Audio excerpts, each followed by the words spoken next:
Alrighty. Timush, thank you for joining me, brother. No worries. Pleasure to have you here. I always like to, it feels common sense like to start these chats in chronological order. Always interested in how the athlete or the mate got into tennis. And I've had the pleasure of meeting your dad, Pete Schoolkate, absolute legend. And I know he's a tennis coach back in Perth. And so tell us a bit about how you got into the sport and how your dad influenced you. Yeah, well, I started pretty young. Probably started when I was 4 or 5 years old in the backyard. Dad obviously putting a racket in my hand, but it was always about having fun. I started at my local school, Doubleview Primary School, and I did lessons in the morning before school. Dad would run the classes there, and obviously then it progressed more into playing at the club. He was coaching at Claremont Lawn Tennis Club, which is a lot of grass too. So I played a lot of my early years on grass, and then it was like a bitumen court at the school. So yeah, learnt to play, and he taught me everything technique-wise, and yeah, most of it was just about having a bit of fun. Yeah, epic. I remember making a comment in your match yesterday when you hit a nice jab, short volley, saying, "Good volley, Pete." Yeah. So you definitely, after when you came to, was it December, not last year, the year before, when your dad, I remember when we were in Noosa and I was out on court with Pete and I was cracking a few groundies at him and he just had the jab volley. Yeah. And it's a freaking good grass court volley, so I can see where that came from. But now, awesome. So, so how much of your tennis then, like through primary school, was with your dad, and how much was hitting, or with it, or did you have any other coaching influence through those like primary years or pre-teenage years? Probably up until about 10 or 11 years old. Dad was doing all my private lessons. I mean, we'd just go out and play a little bit. It wasn't too, I don't know, serious. Yeah. And then, yeah, I'd do like little squads at the club most weekends and play a lot of Friday night junior club, which is kind of like a fun doubles thing. And yeah, I played a lot of pennants as well, which is like league and the weekends. And I think that's where I sort of learned the competitive side of things. I started really young in that. I think I was 6 years old playing. Wow. Yeah. So learning there was, it was pretty good fun. But then I started at the State Tennis Centre in Burswood, then the talent development squad when I was, I think, 9 or 10 years old. Yeah. So yeah, I guess that's when it sort of, the transition began, I guess, at that stage. And Dad still has some input, and he did for a long time, probably up until, I think, 12 years old. I started getting coached by Adam Carey when I was a lot younger. Where was that? That was in Perth. Oh, Carey used to be in Perth, did he? Yep, so he I didn't coached know me that. when I'm pretty sure I was 11 or 12. And when I played those tournaments, then Dad sort of, not passed over the reins, but basically said, well, you listen to someone else's voice for a change. And yeah, it's been pretty easy going. Yeah, awesome, man. One thing I noticed about your dad is that, contrary to a lot of tennis dads I've observed over the years, is he's definitely not pushy. He's a super easygoing guy, and I can see from getting to know you and getting to know your dad that all the motivation has come from you, and he seems like he's been an awesome support network, and never although he's encouraging, never the drive's always been coming from you, it seems. Hey. Yeah, I mean, he was always sort of like, if you want to play, and I mean, I played a lot of sports growing up, so he was just happy to see me being active, I guess. That was probably the biggest thing. And I mean, he always enjoyed tennis himself, and I think to see me grow through the juniors into the pros, he was pretty excited about it all. So just to watch and even just see the way I was playing, he always liked to come to events, watch tournaments, all those things, and be a part of it. I mean, even if he wasn't coaching me, he still liked to be there just to see me play. Yeah, pretty cool moment. It just made me think of it. Last year, when there was the whole debacle with Novak at the Australian Open, when you got hit with Djokovic, when he was here briefly before he got deported, and thinking of that photo with you being on court, Rod Laver Arena with your dad and hitting with Novak. Yeah, no, it was pretty cool. I mean, I couldn't go home because of COVID at the end of 2021. So Dad did come over and we stayed at your place in Noosa. So it was pretty cool for Christmas, and then to spend a bit of pre-season and then go to Melbourne with him too. I think he had a great time. Obviously, I had a great time too, playing a Grand Slam. It's pretty awesome. But yeah, he gets to see all the top players play, and then to be on court on Rod Laver Arena with Dad, I mean, and hitting with arguably probably the best player of all time. So it was a pretty cool experience, and hopefully there's many more to come. Yeah, so good, dude. And now you mentioned, so you played pennant young, and how how much in those early years did you start when you started playing night comps and whatnot, playing against? How do you think it affected you playing against men from a young age and playing against not just being in this pool of good 10-year-olds, good 12-year-olds, but I know obviously you're a little bit isolated being in Perth, and so you kind of have to broaden your potential competitors and your kind of talent group there to be able to play competitively against teenagers and against men. And how do you think that affected your development? Well, I think developing when you're younger is always about, well, you've got to first of all be able to beat the guys and, I don't know, be comfortable playing guys your own level and your own age. But then playing the older guys was always like, okay, there's another step to this, there's another step to this. And it's the same thing when you're growing up and playing through juniors, when you're playing big junior events versus the smaller ones, then the level's different. The first time I went to Europe, I was all like, okay, these guys they know how to play differently, and it's a bit scary almost. And then first nationals, those sort of things, it all drives you towards like the path you end up taking and playing professionally. And I remember playing some junior events when I'm 6, 7 against guys who are maybe 10, 11 years old.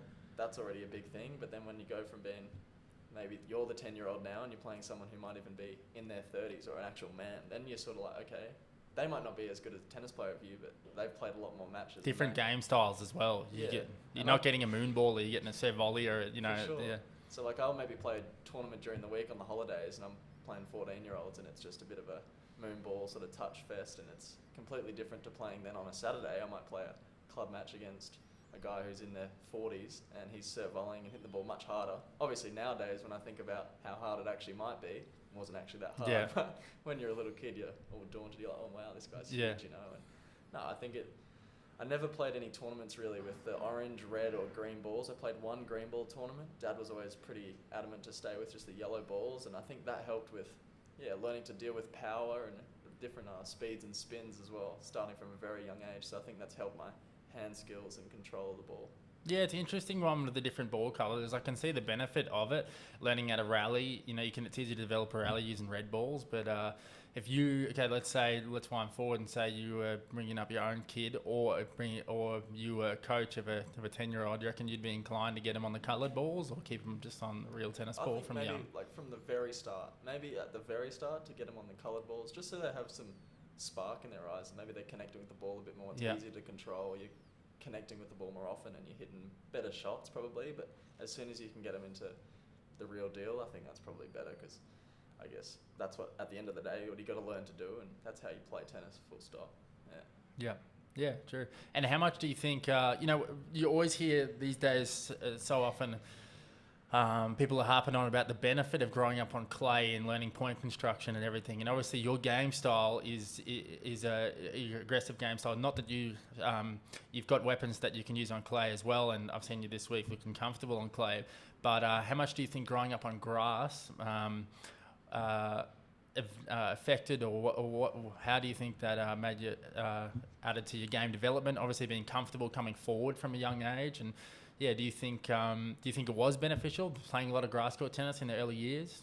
I think everyone's got different views with it all. I mean, now we've been in South America for a change, and it's a altitude clay court tournament. I mean, I grew up on grass. I didn't expect myself to down the track be here at a tournament on clay in altitude. So no, I think growing up I learned obviously a lot of skills around the net, soft touch and things like that. Dad was pretty big on a slice backhand too. I think it's important. It's a bit of variety in the game, and a lot of the guys nowadays are pretty aggressive, hard-hitting baseliners, and I think it's coming back a little bit. Guys are starting to come forward a bit more because they realise, well, everyone's so good from the baseline. I need to come forward and maybe finish points at the net. So having that aspect in my game to be able to do so probably helps me win quite a few matches. And I found even on all surfaces, obviously there's a lot of guys on clay where they sit all the way back at the fence. Being able to then come forwards and maybe hit a drop shot volley can actually help with winning a few points, and they become uncomfortable. So no, I think maybe it's given me, better skills around the net, better hand skills, but maybe then I needed to train on clay more and to be able to then develop shot tolerance and a heavier ground stroke ball. I think, which I've developed over the time. Obviously you learn on all different surfaces, and I enjoy playing on all different surfaces. I think it's important. You need to learn how to play on everything, and there's so many tournaments on clay, so you do have to eventually learn how to play on clay. In Australia there's not as much as there is in Europe, and you can understand why certain countries or certain regions play the way they do. In America, where we were just before, very lively, hard courts. They all play pretty aggressive tennis, serve and first shot. You go to Europe, typically they're pretty structured with the points. They don't make too many rash decisions. In Australia, it's pretty fast too, so we play similar to probably how the guys in the States do. And then you come here, it's clay court, they sit at the fence, they know what they're doing, they're spinning it like this. They're never choosing to serve first. So yeah, the conditions are often just moulding the general player from the country. It's funny when people nowadays have a so American play, you have a sort of hide the backhand, shovel backhand, big forehand, big serve. European, as you say, physical, developing the game on clay. It's funny what the stereotypical Australian player is nowadays, because there's been so many different types, and I almost laugh when I've had chatted to some of these American guys recently, and they're talking about they're saying the typical Australian player in their eyes was wild and talented, and obviously we have Kiggs and Bernie and guys like these over the years that have given Australian tennis a funny name. I'm veering away from the original Australian tennis model of of serve volley and a lot of grass court stuff, but there is. There is, as you say, some similarities playing on faster surfaces, and it's funny how, you're a unique case where you've actually grown up on grass, but it is ironic in a sense. A lot of Australians tend to play well on grass, even though not many of them have grown up on it.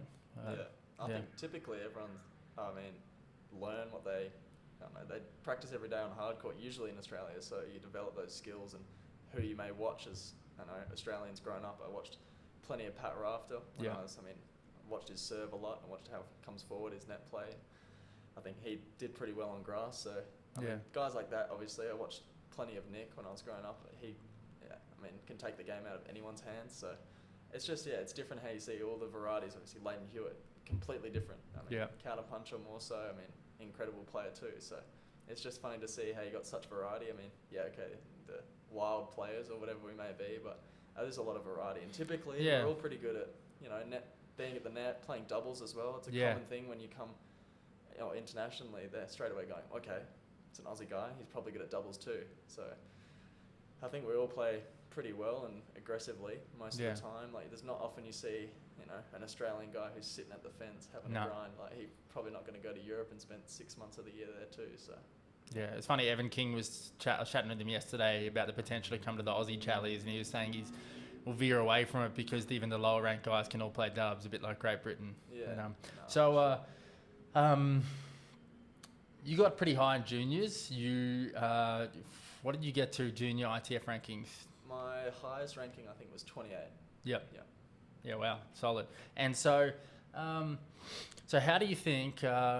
I've got asked a few times that by parents of younger players whether they think obviously it is financially dependent, but how do you think it compares growing if you're a decent enough junior to be pursuing that ITF pathway, trying to get in, say you're in your 16th birth year, 17th birth year, trying to get into for your 18th birth year to be able to play Grand Slams, as opposed to which I know as I said you did both, of playing a lot of AMTs, a lot of money tournaments, again as we talked about in the pennant earlier in your career, growing up playing against people of different ages, getting matched tough through playing a lot of AMTs, not almost feeling like a golden boy, but you're just one of a big crop then. So how do you where do you think the benefits are in both sides of that, pursuing the ITF pathway and being able to, as you did, achieve the success to be able to play Grand Slams, and how's that carried with you? I think it's a great experience for sure. To play all the junior Grand Slams was probably one of the best,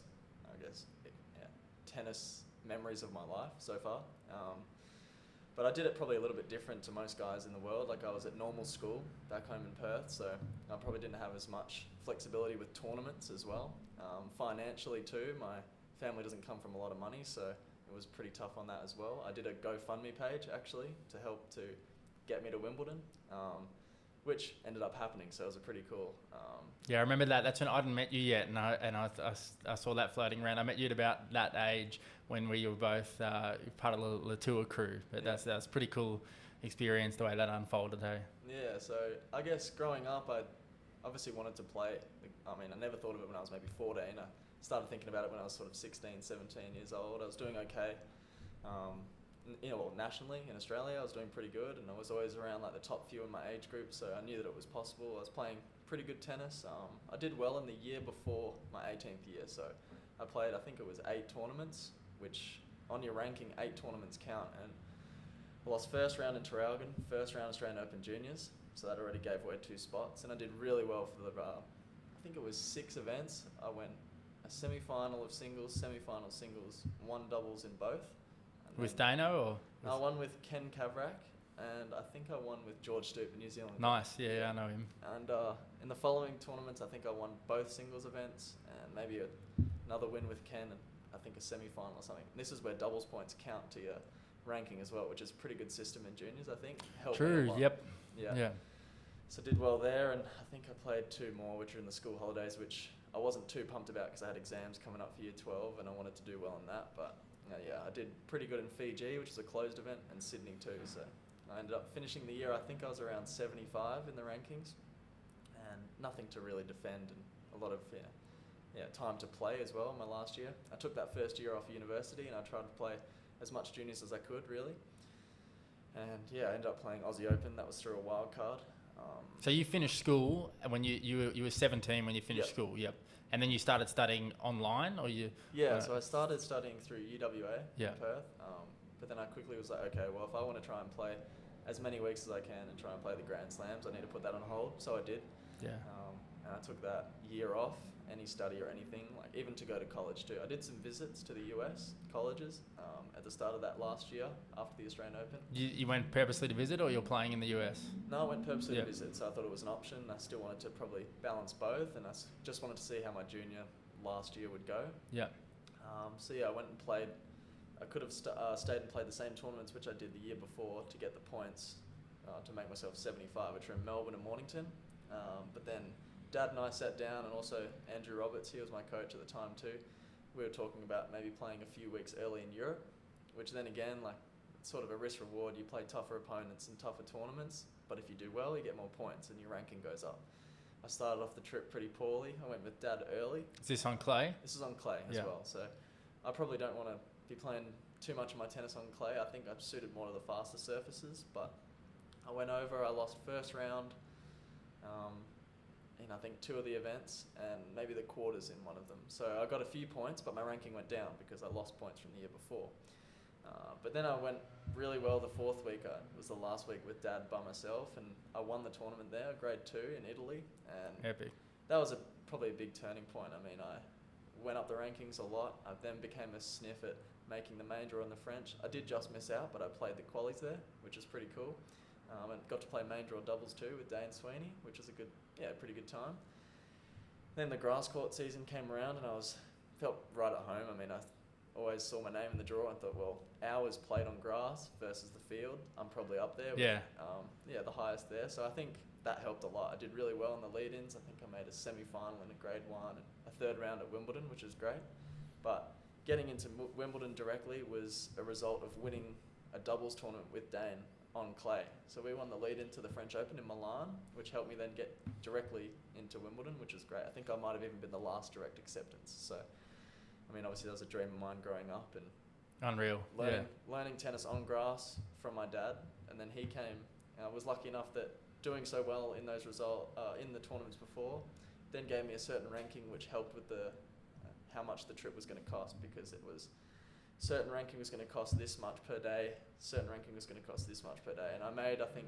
When you say that, is that certain ranking is pending on how much funding or how much help you're getting from TA? Correct, yeah. So TA would then send coaches and have us in all the hotels and obviously pay for like flights and stuff, but that depended on your ranking. I think it was something like 33 or 34 to 75, you received, like, it was going to cost you this much per day. Yeah. And then inside 33 the trip was covered to a certain extent.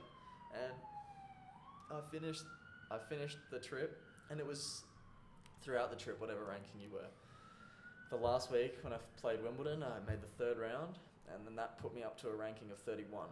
So then obviously the trip then gets covered mostly for me, and I mean, that's massive, because I did use some of the GoFundMe money to then bring Dad over and watch Wimbledon, because I thought it'd be such a special experience. And it was one of the most memorable weeks of my life, and it was a good time, and obviously financially too having those results right at the end of the trip helped me out So a lot good. for the rest of the year too. Yeah.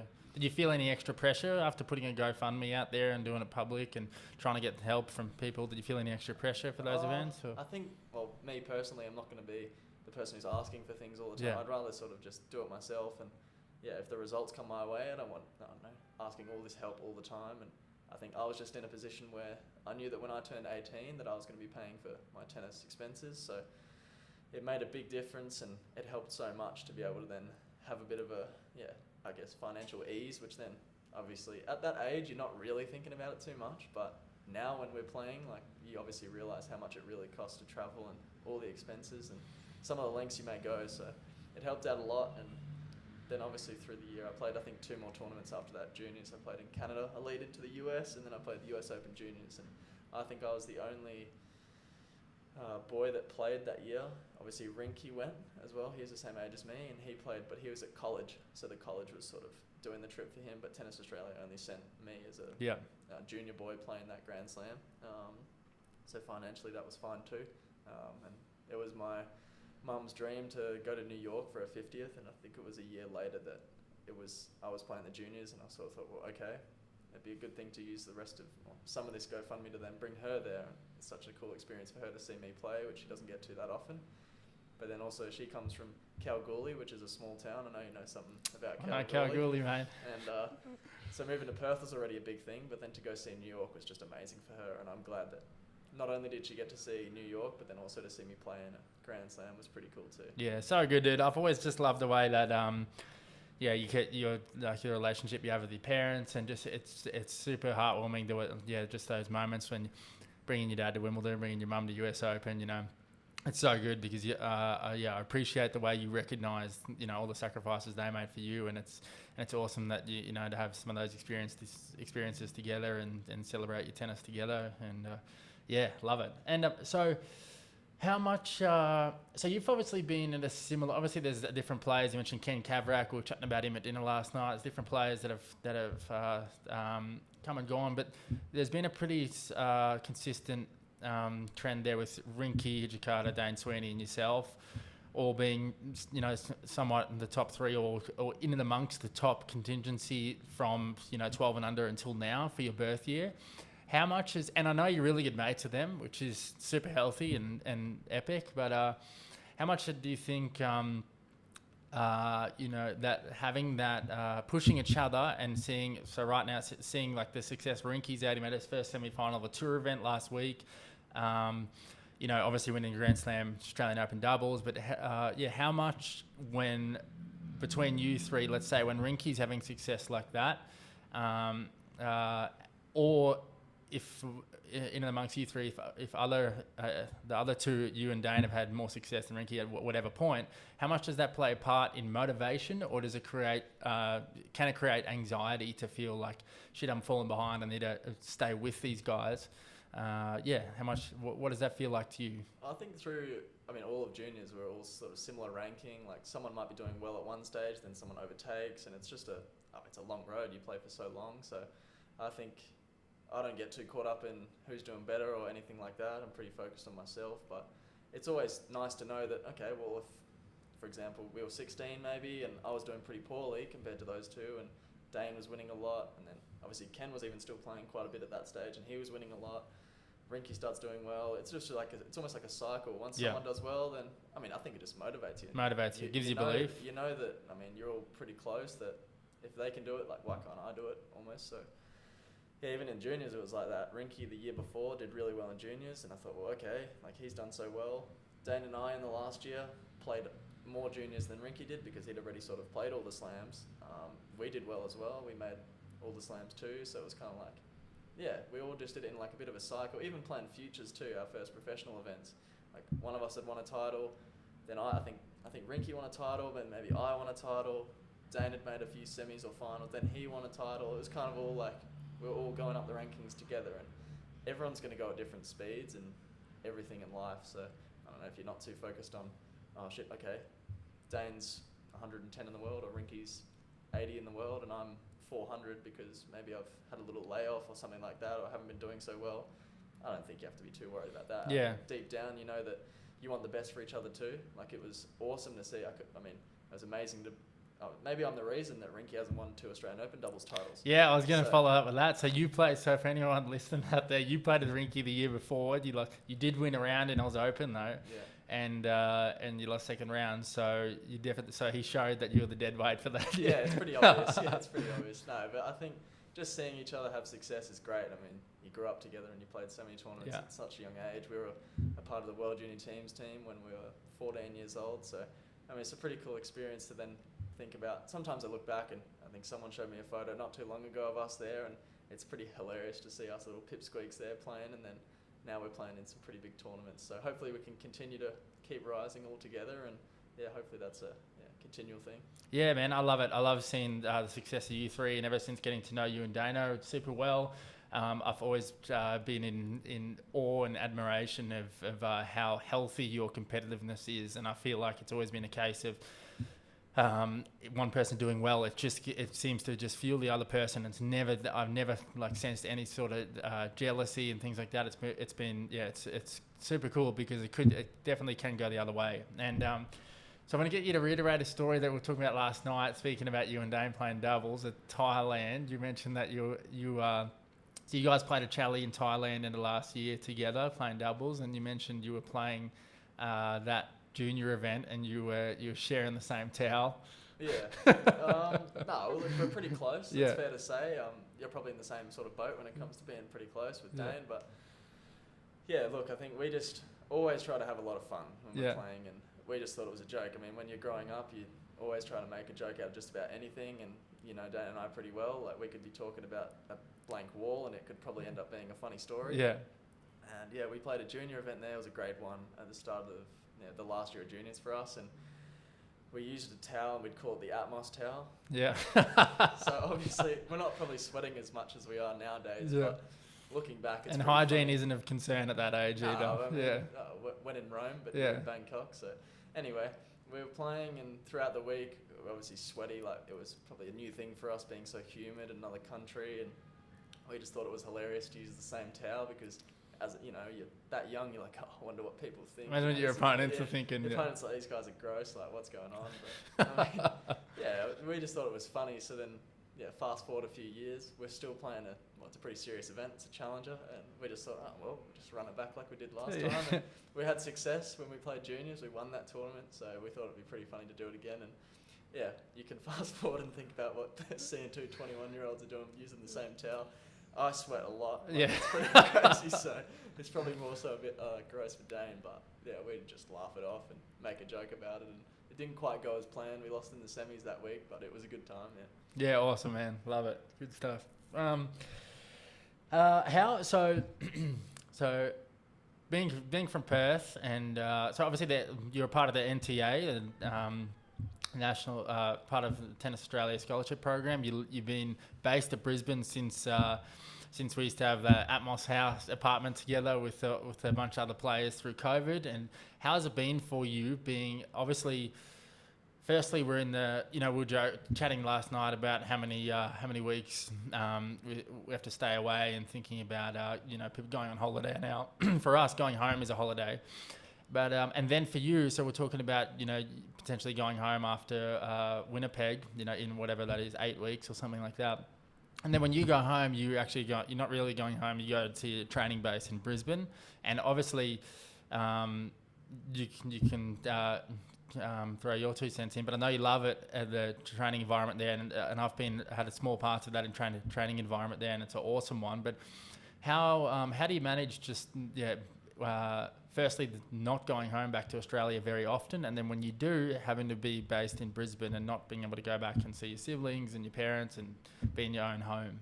Yeah, it's a tricky one. I mean, you come from a place like Perth, there's not too many players that are playing at such a high level. I mean, growing up, there was Matt Ebden. He did really well as a pro, but I was kind of just out of the almost range where it's like I was sort of coming through the professional ranks, and then he started to move into doubles. So I think, really that was the only crossover. I trained a lot with John Peers growing up too.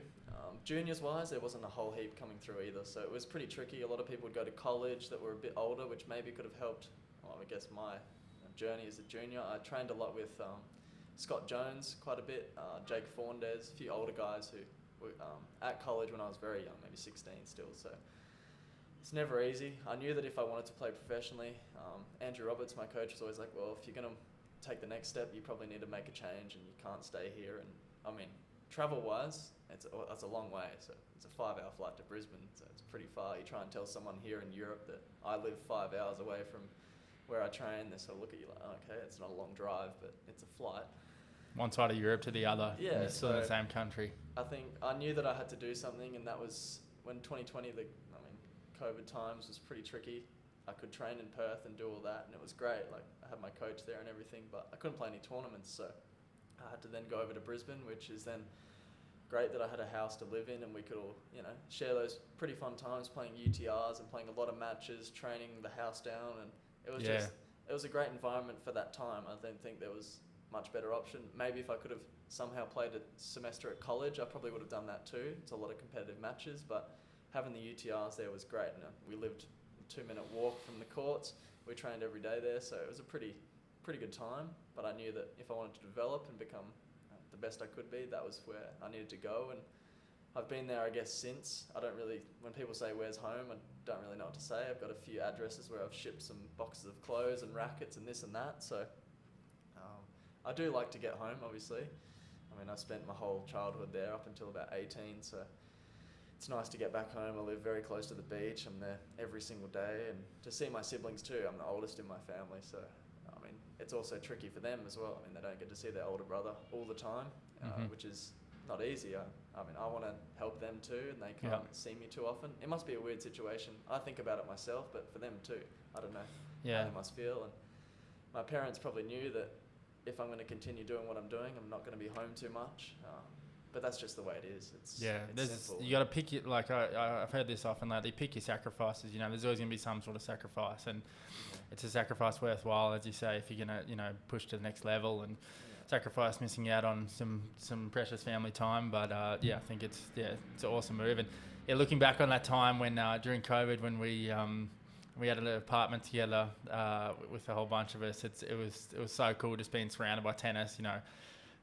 Just training all day and then playing ping pong all night with sweaties and headbands on, and we chasing for a quick six, trying to win six sets in a row against the household, and then watching highlights all night. It's I love the way. And I think it can go a long way. Obviously, every personality is different, but I love the way you live and breathe tennis, and you don't seem to get too fatigued, or some people need to have that off switch and get away from it a lot, and you seem to just embrace all elements of it. Hey. Yeah, I mean, we're going to be doing it quite a lot. I mean, every single day I'm going to be playing and training. I'll have a few days off here and there, but I mean, I do have an off switch. Like, I can go and do other things. I'm pretty into other stuff. It's not like I need to have tennis the whole time. Yeah. But I know that in a way, it's our job, and you got to learn about not only the game, other players, other things like that. I love to watch highlights of certain players, maybe something I can tinker with in my technique, or things I can learn from other players too. And when you talk about having a bit of fun, it's good to have a group of guys where you can sort of get home from training, you've had a big day, and it doesn't feel like you've had a big day, because you can then settle into some pretty enjoyable times. I played a lot of time. We talk about ping pong. I'd go down to the garage, we'd have the ping pong table set up there, it'd be an absolute sweat box, and your younger brother Liam, we had some pretty long battles. We'd go down, it would be very serious with two very competitive guys, and we'd be wearing not much but shorts, 2 sweatbands, and most likely a headband. Yeah. We used to play best of 5 sets, tennis scoring, and sometimes we play for an hour and a half, 2 hours. Not many words said and a lot of commands. We'd go down as mates and come back up, and there wasn't too many words for a little while, and then we'd start to think about, okay, what's for dinner? So, no, it was a good time, and I loved it. It was great. I mean, look, sometimes when I'm on the plane, you don't have any internet. You look back at some videos, it's pretty hilarious. So, it's pretty crack up how that was. Yeah, so good, man. It was unreal. So now you've been based at Brizzy for a while. Obviously, you're in the fortunate scenario being in NTA and having, as you mentioned, Andrew Roberts before. He was your coach when you were younger, and now you've been reassigned to be working with Robbo this year. How's that for you? I know you have just utmost respect for him, and you have an awesome relationship with him. how cool is that for you to have, you're saying your junior coach come back around and be working with you at a pro level? And I know in 2 weeks' time when we head back to the States and we're in Bloomfield Hills for the Challenger there, he's going to be there. And what's it like having that relationship still going? No, it's great. I mean, I was coached for a long time by him growing up, I think from about 14 or 13 years old. When I moved to Brisbane, I then started working with Mark Draper, which is great. I worked, I think, a year there.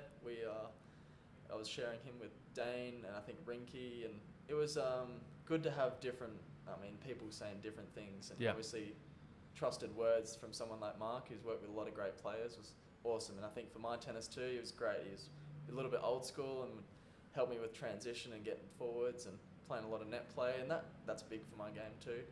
I then spent a year with Gavin van Pepperzeel, which is great. I mean, we did a lot of weeks together in some pretty rough places, but also some pretty nice places, and it's awesome to hear other people's voices too, I think. And Robbo was big on that. He's like, well, I've worked with you for a certain amount of time now, maybe have some advice from others and see how that goes. And then, this year was great. I got to start almost get back with working with Robbo, and we did a great pre-season in December, which led to some pretty good results, I think. I heard through the grapevine, I started talking to Waltz, Omar, and then Omar Jasik, he stayed at mine with his girlfriend over Christmas Day and the day after, and I heard that you're working pretty hard and putting some pretty sweaty hours in the pre-season. When you roll into Canberra, the Challenger, the first week of the year, and you have, I think, maybe 10 or 15 players asking if I've been juicing or if I've been cheating, it's usually a good sign, because I wasn't. I was putting a lot of hours in. Yeah. I started to eat a fair bit of hard work, and I always have my whole life. I pride myself on fitness and playing a lot of tough matches. And we trained pretty hard. I did a lot of hours with Waltz. We spent a lot of mornings out there for a fair share of the week, and we did a lot of training and put in a lot of hard work. And obviously it pays off. You got to top up through the year, but it was a good start, and I think we've continued on pretty well. And when we see each other now throughout the year, we sort of joke about some of the things we did during pre-season. It's hard work, but when you're around, like you said, your mates and guys like that, it's actually not that bad. Yeah, exactly. That's the atmosphere of a training block is unreal. It's almost, it becomes when you get the camaraderie of trying to push each other to work hard, and that environment at Brisbane around that December time is really good, and it's really hot. So it's a super cool atmosphere, hey, to be a part of. Yeah. Oh, I mean, it's always been like that. Even when I started living in Brisbane, Liam and I would have almost like, it got to a point where it was like, if you were tanking or if you were being like tapping out or being something like that, it was as far as like having raisin toast. Yeah. So like, you can imagine sort of how competitive things get. And it was hilarious. Shit, I mean, I even this time around, like I was very careful with how much and what I was eating too. I had the nutritionist in Brisbane sort of. Even though you can put away a fair bit of food. Oh yeah, so I can put away a few things. Like, I mean, I've sat down at some sushi trains and demolished triple digits when it comes to cost. So no, look, there's time and a place for everything for sure. Like I do like to pig out on some pretty bad food too, but no, through the preseason I was very strict with what I was doing, and it made a big difference, I think. Yeah. I feel like now, like I haven't had a match in a long time where I've ended up physically drained, or I've been emptied the tank. Like I feel like I've always got a bit to give, and pride myself on that through 3 sets. So like you said, it gets pretty hot. I remember I definitely still have a video. I don't know why I thought of that just now, but you had an 8-litre little. So I did. Yeah. Came onto the court, one of those back in one of the pre-seasons we had. So it's that was classic. Very hot in Love Brisbane, but I think it's good because then anything becomes pretty easy. Yeah. I love training conditions when you're actually drenched, you know. Yeah. I couldn't imagine doing, when I've played in Great Britain and when I've played in places when it's cold, or in Germany playing club tennis, I can't stand it. I love just being soaked and feel like you really feel like you're actually putting in then, you know. For sure. I think in Brisbane it's pretty stinky hot, so we're going through not only shirts, shorts, sweatbands. Yeah. Sometimes you got to have full kit chains on the court. Like I remember some sessions I was sometimes on court for up to I think 4 hours or so, and it would be like I'd need my whole wardrobe. I was doing laundry every single day for I don't know however long I was in Brisbane. Every single day I'd have to do washing. I do sweat a lot, but also the shoes, it becomes a bit of a joke. You almost need 4 pairs of shoes, or 3 or 4 pairs of shoes on the court just to get through the session. So, it's pretty wet, but I mean, like you said, it's much better than playing in the cold for sure. I played a lot of futures in Europe towards the end of a year as well when it gets really cold. I remember playing indoor carpet, indoor hard courts when it was sometimes 0 degrees in the morning, and it's just not it when you hit tough. the first few balls. You might hit a backhand, your wrist feels a bit, clunky, and you're just cold. It's just not. Yeah, it's so much easier to look after your body in warm conditions. You warm up, even though you just warm up quickly. You don't feel stiff. Even just the way the ball feels off the strings, everything just becomes nicer. So we are lucky to have that environment growing up. And then you speak about rolling into Canberra, the first challenger this year, feeling. People asking if you're juiced up, or obviously you're feeling confident physically as well. And then so I came from the Noumea Challenger and flew into Melbourne. I thought I'd just get around it and train and watch the likes of you and Dane and the other boys playing qualies at AO. And you had a pretty cool quali stint, Australian Open. You went, you played Kimmer Copperjans first round, right? Yep. Who is such an established professional. He's been, I think he's been just inside 100. Am I right in saying that? Yeah. Just inside 100? Trivia? Yeah. Yeah, Ducks, if you ever listen to this, we need you. We're recruiting you as part of our trivia team. We rate ourselves with looking back on tennis stats. But so Copperjans, I actually saw him a bunch this year in Europe as well. He's such a nice guy, but such a professional, really established game. I think he's my age. He's 29, and so he's been around for a while. And to play him in a first round of a Grand Slam, your home Grand Slam, and then also you played the guy second round, Raul Brancaccio, who I got snipped by in Noumea, and I really rated him. And I watched both those matches. You dug out both matches in 3 sets, and some pretty clutch tennis at the pointy end of it, 7 volleying, run us through what it was like just dealing with that pressure. And obviously you rose to the occasion. Some of the best tennis I've ever seen you play in those 2 matches. You're playing on Key Arena for both of them, and it was the big crowds out, and then losing to, you actually got unlucky. So you played Struff last round, and he's coming back from injury, and now look at him, what's he like, 23 in the world or something. Yeah. He's been beaten, he's made final of a Masters 1000, so you're actually pretty unlucky to play him. But what was that experience like? And then and also you mentioned to me when we were talking about Struff the other day that match was a good lesson for you. He's somebody that you could potentially mould your game on. He's got a similar strength. So, run us through that little quali stint. Yeah, I think, in Canberra I was feeling good, obviously physically, but mentally in a pretty good spot too. I think playing good tennis. It was pretty clear on what I needed to do, and I knew that I'd put in the work, so there was no reason why. I mean, everyone's got, their ranking or their number next to their name, but at the end of the day, you just got to beat the other guy on the other side of the net. So I started even there pretty well. I played Mikhail Kukushkin, first round qualies, which, when you think about it, first round qualies of a challenger, playing a guy that used to be top 40. That's a joke. It's not easy. So, I mean, winning that in 3 sets was great. I then lost in the last round to Enzo Cucard, who ended up doing pretty well that week. And also the only dude that got a set off Novak at AO, huh? So, I mean, I had match points in that match and lost. So, I mean, to know that I was playing at a pretty high level first week of the year is always it's a good start. And then I wanted to continue that over to Aussie Open. I came there with the goal of qualifying, and I came into those matches believing that I could obviously get the results that I wanted to, and playing the way I was, I knew that I was a good chance just about against anyone. It's never easy. I had a bit of a thing at the start of the year of playing 3 sets. It was just how things went, and I think I lost the first set against Kimmer and Raul, both the first 2 rounds, and I just backed myself in physically. I knew that it almost felt like, I'd never played on Key Arena too, so it's a different experience, and getting used to that too. Both matches were late in the day.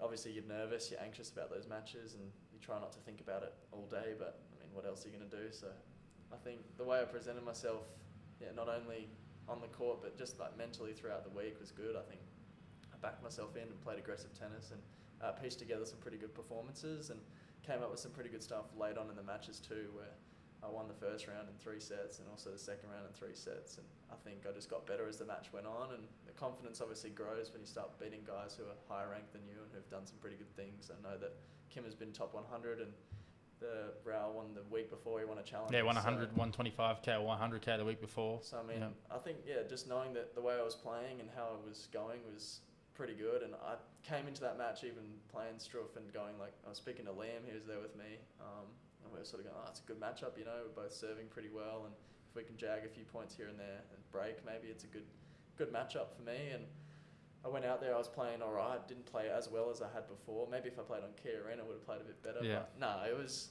a good experience too. I learned a lot from that match because I just felt like the match was taken out of my hands. I feel like when I play, I try to do that as much as I can because I want it to be on my terms. But yeah, that was a whole new level. I felt like the ball was just flying around and he was being super aggressive. And Yeah, he's so aggressive. if I didn't hit a good enough shot, it was just, whether it was a short-ish ball, like it wasn't even sometimes that short, he would just be belting it to a side, and if it came off as a winner, it was a winner, or the point was finished. Like if there was any half a chance, the point was done, and you can see that now, obviously. I knew that he was in good shape, and I remember Leighton coming up to me after and saying, like, mate, tough draw, like the guy's obviously a seasoned veteran, he's been up to 30 so in the world, and he's played some good tennis over his career, but then it's funny now to think back, like, oh, well, I was talking about that and it was a pretty good draw, or it was a good matchup, and he's come out and he's made some big runs and some big events, and he's doing super well now. He's at a career high ranking, so I look forward to, I don't know, hopefully getting to that level and playing against him at a bigger tournament or something like that. Yeah. Just got to knock at the door. Hold up.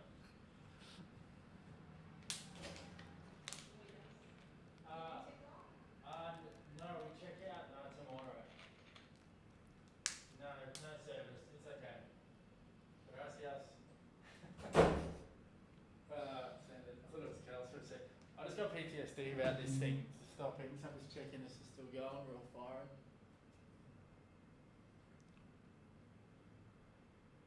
Sweet. So you can just cut it. Yeah, all good. Don't worry. It's all about being raw and authentic, mate. So, how do you just think about it, like a match like that when you all play? You mentioned you played late in the day for both those matches. What kind of things do you do to try and combat utilizing so much energy just thinking about that match all day? If you're playing a 5 p.m. match, and it's especially an occasion like that, it's hard to sleep in, For sure.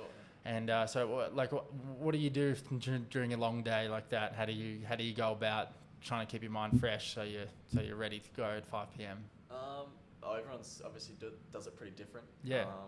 But sometimes, when you say it might be not before 5, matches will sometimes go even longer. Like you could be playing, your match might be scheduled at 12 o'clock, you might go on at 4 o'clock. Like you never really know, and it happens at all different tournaments around the world. Like sometimes you might even play, this year I played in Jakarta, I started at 9 a.m. So like that's a big difference between like playing really late. I've sometimes played matches in Spain where they start matches at 5 p.m. So you can play at midnight if you want. So no, I think in those matches and in those days, I was trying my best to sleep as late as I could. Also going to bed a bit later because then you're trying to balance the, time of the day where you don't need to start your day at 7 a.m. if you're playing so late. Like you've got so much time then to obviously think about the match, but really all for the day you need to do is warm up your body and warm up a little bit on court and then get ready for the match. So that doesn't take up a whole heap of time, but I think playing late in the day is fine for me. I like to sometimes take my time with a lot of things, whether it's grip and rackets and stuff like that, and take your time with breakfast, lunch. It's always easy. I mean, how good's usually in a training week or something like that. Maybe a Sunday morning you might get to finally not have to set your alarm and you can cruise. Yeah.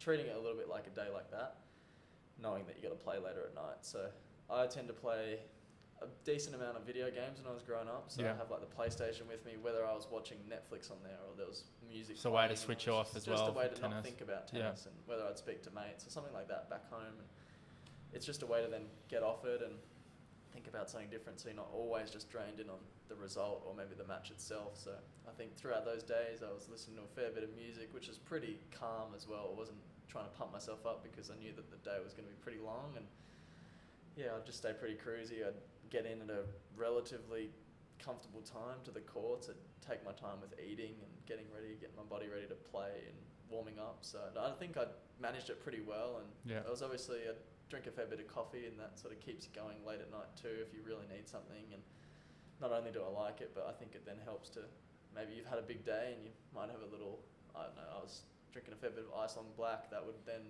be a nice cool drink on a warm day, but then I'd also get a bit of a kick out of it, and I'd be ready to go from ball one, and along with obviously a good physical warm up and hitting session too. Then. How much do you feel like, you speak about drinking coffee before? I've always been a pretty steady coffee drinker. And have you ever felt like drinking coffee close to a match has been a negative with increasing anxiety? like at the start of a match, or can make you more nervous, or is it just a way to propel energy? I think there's, a whole bunch of factors that can come into that. Obviously, how much you've eaten. I eat quite a bit, so I feel like if I'm going to have coffee on an empty stomach, which around the corner from here, there's a pretty fancy, coffee factory as such here. And I remember having a light breakfast and then having a few cups of coffee there, and I was buzzing. Like, you have the jitters, and obviously when you're trying to hit a forehand or backhand, you don't want to be shaking. Like, you want to be pretty smooth and clear and know what's going on. And obviously it can help with not help, it can then harm you a bit with your heart rate might be up when you're trying to relax, and that's never ideal when you're trying to play a big match. So I think managing sort of how much you have and knowing your limits, it's like anything. Maybe it can even be like drinking alcohol. Sometimes, when you get to a certain point, okay, I probably need to stop now. I don't like to compare that with coffee because I think it's a bit different, but yeah, I think I've had some instances in juniors where I'm not a big guy on routines, and certain, so I don't know, what's the word? I guess it's like I was always doing the same things every single day. Like, for example, at Wimbledon juniors, I was like, okay, I had superstitions. Superstitions, yeah. That's right. So for three coffees or something that I had before my match in the first round, that was because I was playing later in the day. Yeah. When I played my second round, I was like, okay, I need to have at least 3 before my match, but I was playing first on. So sure enough, I'm getting walked out to the court, and I'm like, okay, no, I actually need to go to the bathroom. Like, this is not out. Yeah. I need to sort out some business here. And that's become like a running joke with my dad, because he knew exactly the reason that I was in the bathroom. And then now I sort of think back to that, I'm like, okay, well, if it gets to the point where I'm like that and my stomach's a bit funny and I'm doing that, maybe I've had too much. So I think it's anything with experience, you learn what to do, and now I think I've got to a pretty good point where I know what I'm doing and know how much to have. Awesome. And what about music, like pre-match music? Do you listen to music before your matches? And if you do, is it always pump up stuff, or is it, because I found sometimes so I try to move away from superstitions a lot, because I feel like if one of those routines doesn't go in place, I don't want to think that this is going to be a bad match. So obviously there's certain little superstitions, like collecting. I'm always trying to collect. If I lose a point, I'm never using that ball for the next point. Unless I was playing Dane Kelly and he'd refuse to pass the other 2 balls, then I might have to. But how much do you have? Will you repeat a certain song before you go on, or if you're nervous, will you play calm music, or what is? I think it's through my career, it's changed a lot. Like I guess for a while, I never really listened to that much music, and then sometimes it would be a certain amount of warm up I need to do and things like that. I just find over time, the less you can think about it, probably the better, because at the end of the day, you're just trying to focus on the match. And through the past, maybe, I don't know, I guess year or so, I listen to music before just about every single match. I don't have a strict playlist. I've got certain songs which might pump me up when I'm feeling a bit flat, or maybe the coffee didn't really do its thing. But sometimes, I've remembered times where I'm really nervous, and I found that calmer songs or things like that have helped me. But I just think it's completely different every day. You never really wake up feeling the same. And okay, maybe it's you have to listen to a certain song before your match, which for sure I've done in tournaments where I've gone, okay, this is like the song of the week. Yeah. Which is easy if you're winning, but then obviously you're losing, you've got to change up songs a lot, and you're losing every week most of the time. So, no, for sure I've had times where I'm playing some outrageous, pump up songs, and it's dead quiet in a room where no one has any idea what's in my earphones. Yeah. So that's always a funny time too. But do you walk on court with music or no? No, I like to then at least have a bit of time to just take in the environment. Just take the environment, whether it's, I don't know, the birds and the trees and whatever it might be. But no, I think definitely it gets me in the zone, and it gets me to, okay, I'm playing a match now, I need to listen to something, or whether it, I don't know, could be anything, I don't know. So I guess I don't have any superstitions when it comes to listening to certain music, and I think, but then I get maybe in a train where I was listening to the same song because I'm winning or I'm playing good, and I feel like it could be the lucky thing, you never know. So I don't know, I haven't had anything strict, but I do listen to music and get myself going. Yeah, nice. Yeah, awesome. And so you, speaking of rackets, you always, as far as I know, you always use Wilson, huh? For a long time, I started when I was really young, I used Head, but from age 13, I can't imagine Wilson. You with anything but Wilson. Yeah, nice. So for a big match, how many rackets are you going on freshly strung? Are you? I know you like to have a fresh grip every time. Yeah, I'm meticulous when it comes to the racket. I feel like, well, it always started from when Dad told me the most important things is your shoes and your rackets. Yeah. You don't have those, you can't really play. Yeah. the clothes and everything, like you can wear just about anything. Yeah. But yeah, I think for me, as I grow up, you learn from different people. Robbo is big on, having the details and things done well, and I think that's rubbed controlling off the on me. stuff you can For control sure, and I think prior. the rackets are very important. It's an extension to your arm, and you got to treat them with respect. And yeah, hopefully, if you do all the right things, and you're going to play your best. And every time now, I'm sponsored by Wilson, which is pretty lucky from a young age. I've had so much help from them over the years, and I then for every practice, I try to have, if I break a string, the next racket that I'll be using for practice will have a stencil on, new strings, and new grip. Yeah. Because in a match, that's what I'm going to be using. So I have it. And then you'll save the old grips for the Taylor brothers, or?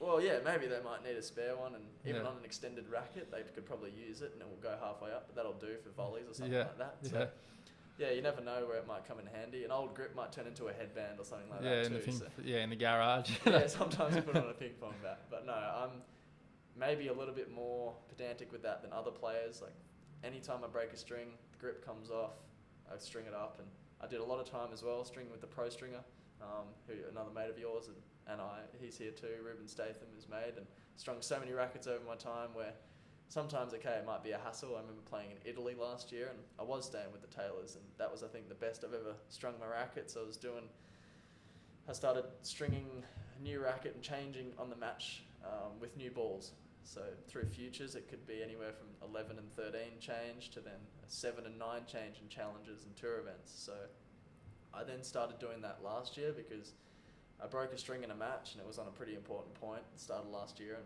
I said that's the last time that ever happens. So whether it might be a cost of 15 minutes of my time when I was stringing my rackets, or it's $15 or $25, it's worth it for 1 or 2 points. And you got to know where to invest. It's funny you bring that up because we were talking about the qualies just before, but I served out the match both of the rounds in qualies with a brand new racket and played one game with it. Really? So the ball changes at the last game, and I served out the match both times with a brand new racket. So you bet that I put that straight back in to get strung. So. Wow. So first time you played AO though, or maybe not first time, but I remember, so you don't string your rackets anymore. You delegate that chore, understandably, but I remember being so Australian Open's the only tournament I know of where you get 5 free rackets a day. All the other, from what I've heard, all the other slams, you actually have to pay for your rackets or it comes off your prize money. Correct. I remember being at AO with you, and you were still stringing your rackets on a pro stringer? Yeah, I was, yeah. When you could have been handing them in with professional stringers that do them for free. Exactly. So what's the thought process behind that? Well, I just knew my tension. So on the stringer, it's like, it might say on the stringer that's coming out at 50 pounds, but maybe it was a few, tensions lower, and it would come out at, I didn't even know what number it was. You just would set your pro stringer and leave it. So it'd be set at a setting, and I knew that it was going to be consistent every single time, and I just did it for so long that it just became a thing of habit. And yeah, it was funny. I was in Doha, and I played the qualies there, and yeah, we were getting 5 rackets each, but I'd hand in Sharky's racket. So Mark Draper, I'd hand in his racket, which was an old Head Prestige, and I'm playing with the Wilson Ultra, and I'm stringing them up on my pro stringer, which people would just wouldn't understand. But yeah, like I said, I wanted it to be how I exactly liked it, and that was how it was. So I did it for a long time, but I decided that when I get to a certain time in my career and ranking, all right, this is the time now that I put the rackets in.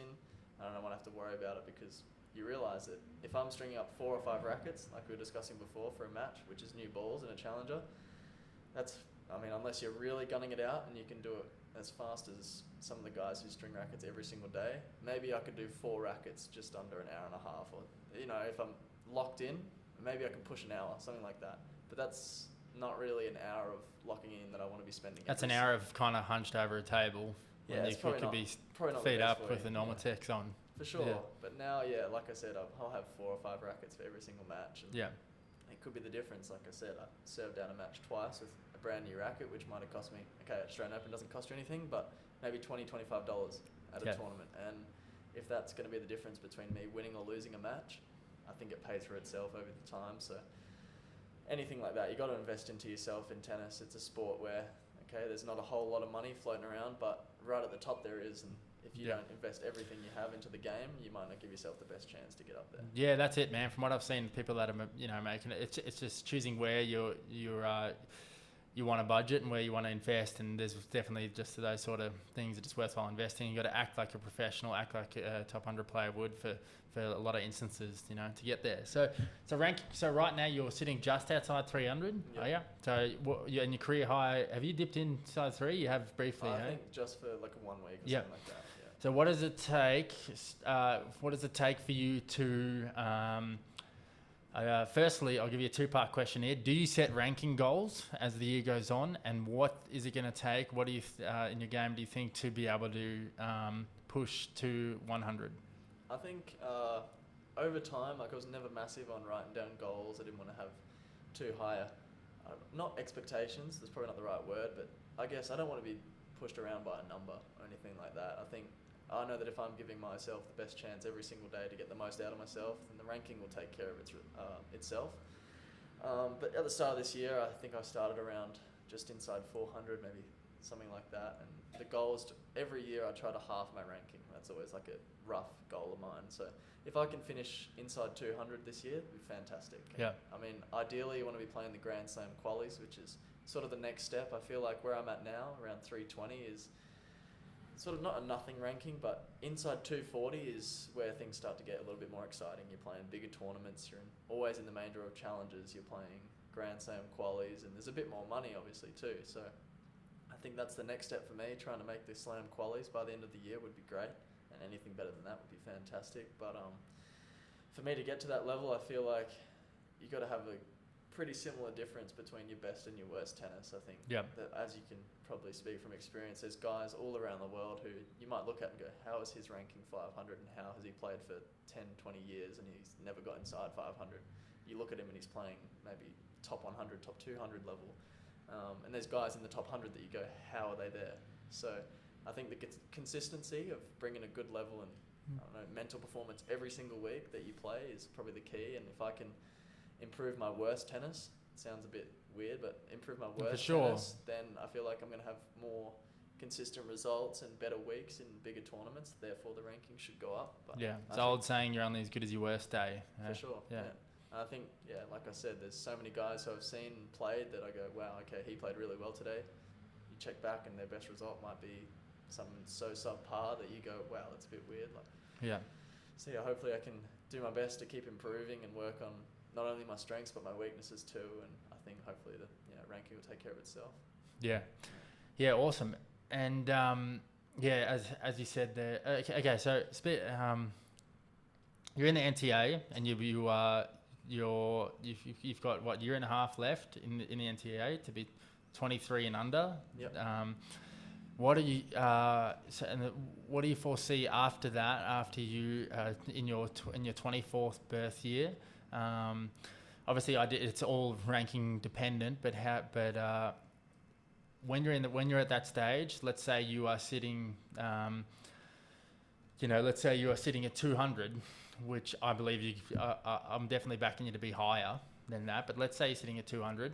How do you go about investing into a coach? And once you're out of the support system, what does the landscape look like for you in terms of traveling? It can be a very lonely place on the road. It's cool when we're playing tournaments when we got some friends around. Like as we're talking about, we're both pumped on in 2 weeks' time having massive contingency of Aussies there. But how does it look for you?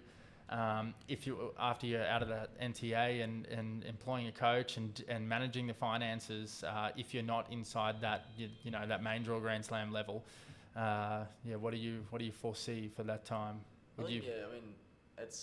It's tough to look ahead that far. I mean, I try and focus on just the daily almost grind of it all and try and improve like that. But I know that if I have some good results, I'll have hopefully some support next year, which will be my 23rd birth year. Like that's going to be my last year of, I guess, support in the academy. And afterwards, I don't know. I mean, ideally you want to be in a situation where money becomes almost not an issue and you can invest into yourself as much as you can, like I was saying before, because that's always going to give you the best chance of success. And if not, if I'm at a ranking where maybe can't afford to do it every single week, I still think it's very important to have a coach. I think when you play at the challenger level now, coaching's allowed as well. So that's even something to think about. So maybe even you rock up at a tournament, it's different at Futures. I think not everyone has a coach there. Some guys might have a coach, some guys might be traveling with a big team.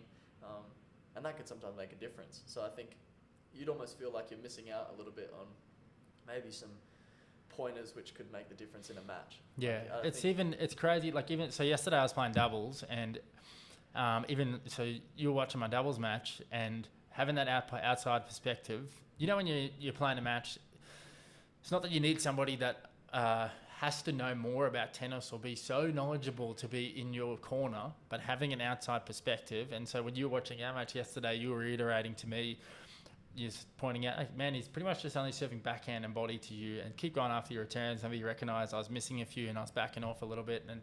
And I was thinking at that time, geez, it's so nice to have that second pair of eyes outside of the fence that's not, got all the other stresses of the match, and you can have that, that external perspective. And as you say, with having, coaching, like that match yesterday, having coaching allowed during a match, it seems like it's even more beneficial now to be able to have somebody in your corner when you're traveling. For sure. And even when you say, like, it doesn't necessarily have to be a coach. It could be a strength and conditioning coach, or it could be a physio. It could be just a mate of yours.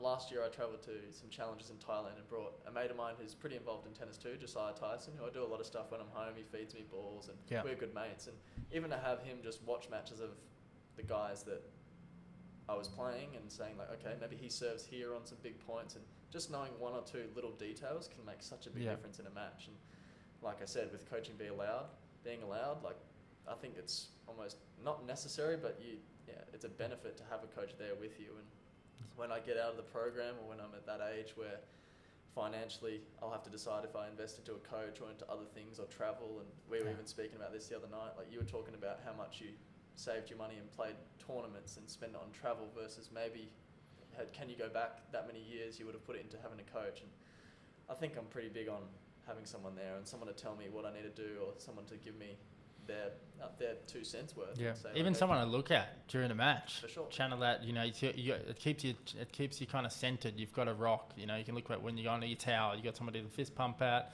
Yeah. Even as you say, bringing Josiah and having a mate there, having somebody just in your corner, metaphorically and physically, is so much more beneficial than one would realize. I think when you're not a player. Yeah. Oh, totally. And I think when I do reach that age, I'll think I've got my head screwed on enough that I'll be pretty smart with how I spend my money on what I need to do to get the most out of myself. I think coach is right up there with one of the most important things, as well as keeping your body in shape. Like, that's trying to play a whole year of tennis. It's a long year, and it's funny how so many things link into so many other things. I mean, you talk about some other sports that can take a few months off here and there, and suddenly it's like, okay, well, the average Joe in Australia will think, well, tennis is a summer sport because we just promote the summer of tennis, but actually we play nearly every week throughout the year, and there's not too many days off. And I think if you can keep your head screwed on and stay mentally sane while you're playing a lot of physical and tough matches in all different parts of the world, you're going to get a pretty good career out of yourself, whether that's maximised at 500 in the world, 100 in the world, or number 1 in the world. Like, sure, you can do your best. So I think at that age I'll be pretty strict on what I need to do to get the most out of myself. For sure, man. Timush, I'm getting a little bit hungry, and I'm sure you are too. And dude, I firstly, thanks for sitting down, and just have so many awesome pearls of wisdom. And I've always you're a super mature dude for your age, as you have your head screwed on very tightly, and I'm super proud of you, man. And I have so much confidence in your game, especially have been on the receiving end of it a couple of times when you've been playing well. I feel like, as you would have felt like when you played Struff, I felt like I had no way in, and I've had to hit such a solid rally ball to maintain neutral. And just with the different layers that you have to your game, I definitely think you got no worries at your top end. But I have heaps of confidence in you, dude, and I wish you absolutely the best, and I look forward to sitting in your box at Key Arena from Angel. Sounds good, but I hope you keep doing this sort of stuff too. I think someone that's just stopped playing, or I don't know if he stopped playing yet, but John Millman spends a lot of time commentating, but I think you've maybe one-up him on the commentating side of things. Maybe speaking about tennis, but I think it'd be good if you keep doing these sort of things, because I think it's important that not only, everyone sees the glamour of the top guys and the top girls playing, and it's sometimes pretty cool to watch some people come through the ranks from lower ranked tournaments and seeing the upbringing of some guys who have done it the tough way and done it pretty, it's not easy and it's a long road, but yeah, I'm glad that you can start doing these things too, and I'm glad I could be a part of this too. Awesome, brother. Cheers. Thanks so much. Stuff. Cheers.